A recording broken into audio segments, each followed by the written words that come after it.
Bookcakes. We're going to read the next few chapters of The Wild Robot. Last week we read how Brightbill had returned and he was the leader of the geese flock. And I asked you on Google Classroom, why do you think Brightbill was the leader? So let's read the next few chapters and find out what happened. So chapter 63, The Journey. After months of separation, Roz and Brightbill, mother and son, were together again, and they had so much catching up to do. They went into the nest, and the robot built a fire. Then the goose gazed into the flames and told the story of his winter. This is what he said. We spent the whole first day of our migration flying over the ocean. It seemed like the ocean would go on forever, but just when the flock was getting tired, Longneck pointed to some tiny islands on the horizon. We flew down to one of the islands and ate dune grass and rested our wings. After a few days of hopping from island to island, we reached the mainland and continued over fields and forests, and then the snow began to fall. I'd never seen snow before, and at first I thought it was beautiful, but it just kept coming. The others explained that the snow was early, that we were never supposed to see it, but there it was, piling up around us as we tried to sleep at night. Longneck worried about the weakest geese wouldn't survive, and he was right. We lost old Widefoot to that very first snowstorm. We tried to fly around the snowy weather, but we got completely lost and the weather became even worse. Lakes and ponds and rivers began freezing over. We couldn't find food or water, so we ate snow, and that only made us colder. We had trouble cleaning ourselves, and our feathers became dirty and heavy. The flock was in bad shape, but Longneck kept us moving. We are geese, he squawked, and geese keep going. One day we were struggling through a snow shower when we saw something called a farm. It had perfectly square fields and enormous buildings. And stomping her way through the farm was a robot. She looked just like you, Ma. Longneck sent me over to speak to the robot, but I couldn't understand anything she said, so I just followed her through the farm and around a corner, and then I saw something I never expected. Plants. Bright, colorful plants. I didn't understand how plants could live in such cold weather, but then I saw that they were actually inside a building. I learned later that the building was called a greenhouse, and it had clear walls made of something called glass. The robot pressed a button on the wall, and a door slid open, and warm air came rushing out. I hadn't felt warmth in so long that I just had to follow her inside. Ma, it was like summer in there. The air was warm and sweet and sticky, and there were rows and rows of different plants. The robot didn't pay any attention to me, so I wandered around the greenhouse, nibbling on leaves and drinking from puddles. Then I heard a scratchy voice behind me. If I were younger, I would have killed you by now. I spun around, and there was an old cat. She walked on stiff legs, and her fur was gray and clumpy. The cat's name was Snooks, and she didn't seem very nice. But then she saw the other geese out in the cold, with their faces pressed against a glass, and she told me how to open the door. You can rest here, said Snooks, as the flock hurried in. But stay out of sight. The humans aren't as friendly as I am. None of us knew what humans were, but we didn't care. We were just happy to be out of the cold.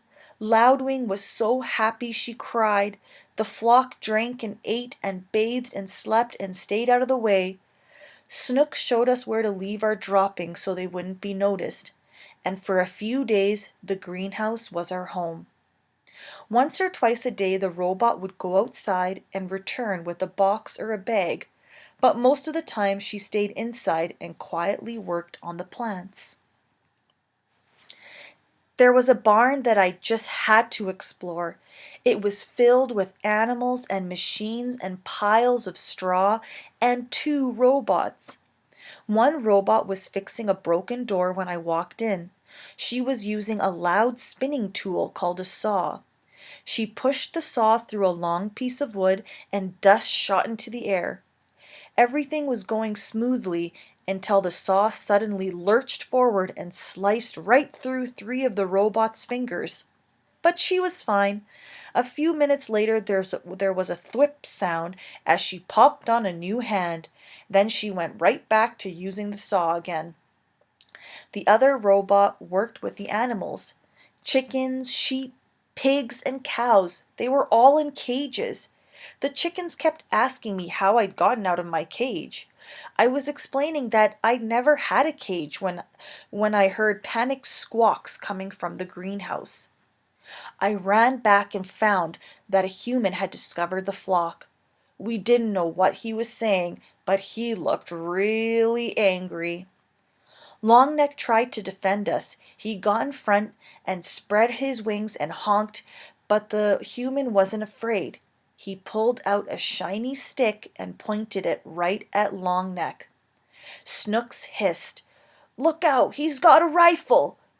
Suddenly a bright beam of light shot out from the rifle, and Longneck slumped to the floor. He was dead, Ma. The flock was so scared. We fluttered around and honked and knocked over plants, but the human kept moving toward us, pointing his rifle. So I pecked the button to open the door, and we ran outside into the cold and flew away from there as fast as we could. Without Longneck, the flock needed a new leader. Everyone wanted me to lead. I didn't know what to do, so I started by repeating Longneck's words. I squawked, "We are geese, and geese keep going." Then I took the point, and the flock spread out behind me. The weather had us all turned around, and nobody knew which way to go, so I just led us straight south. We saw more robots and humans and buildings, but we didn't stop. We knew we were way off course when we saw the ocean again. But at least it was a little warmer by the water, so I decided to follow the coastline for a while. There were more buildings by the coast. Most of them were on land, but some were in the ocean. The ocean buildings were dirty and crumbling and leaning in different directions. There weren't any humans or robots in those buildings, only sea creatures. We saw ships on the water, we saw ships on the land, we even saw ships in the air.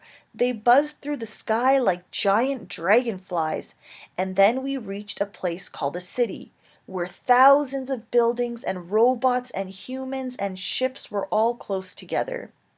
When we stopped to rest on a rooftop, we met a friendly pigeon named Graybeak. She had grown up there, so she knew everything about the city. She flew us over towers and under bridges and kept us away from all the buzzing airships.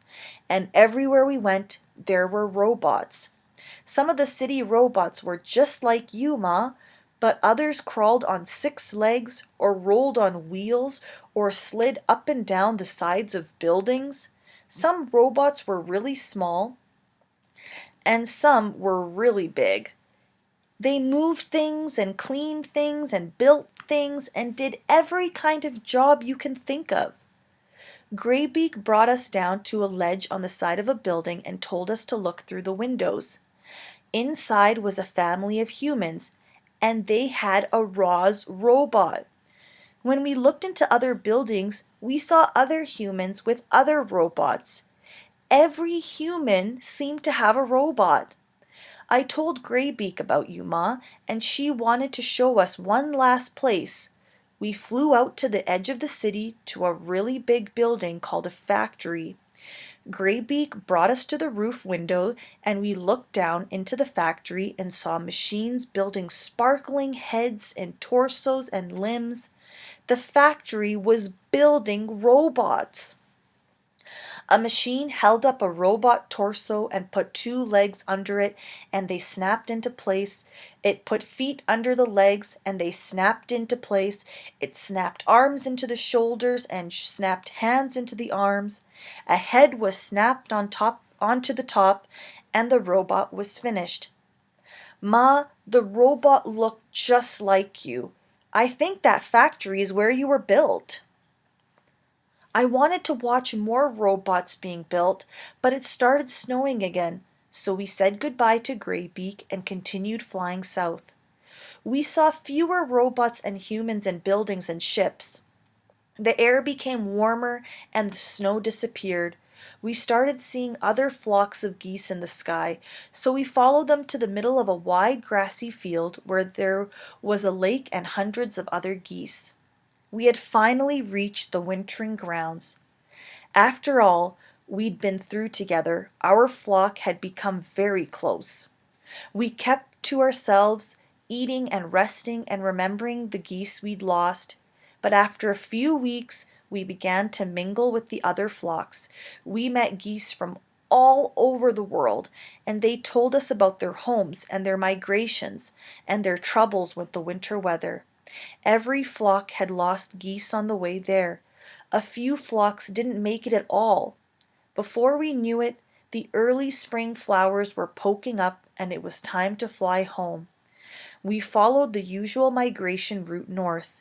We flew over fields and forests and hills, but we didn't see any signs of humans or robots, and that was fine with us.